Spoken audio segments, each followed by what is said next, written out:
An East Tennessee legislator introducing a bill on gender-affirming care. State Representative Jeremy Faison says the legislation protects the rights for those who undergo gender reassignment surgery. However, opponents say this is just another bill aimed at the transgender community.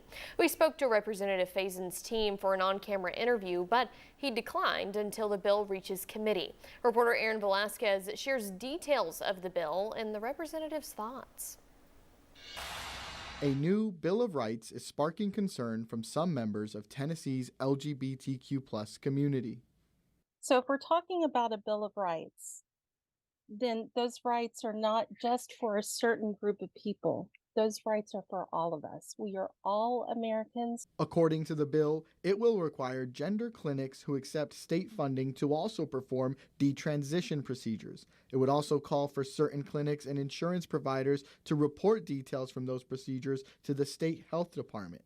In a statement, State Representative Jeremy Faison says the legislation recognizes trauma endured by people who go through this type of procedure, but one critic sees the bill as a violation of their rights. So I think what this does is just puts a real target on providers to say, hey, you have to identify every time that you provide gender affirming services to a patient.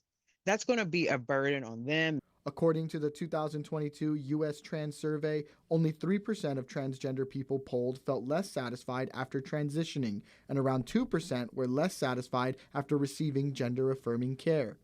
They could detransition for a multitude of reasons. It could be that this doesn't align with them. It could be that maybe gender fluidity is a better label. Critics say this bill will further discriminate against the LGBTQ+ community. Reporting in Knoxville, I'm Aaron Velasquez. We asked for your opinion on what you want state lawmakers to focus on this session. Of the more than 1,000 responses, more than 30% said LGBTQ+ issues were least important to them.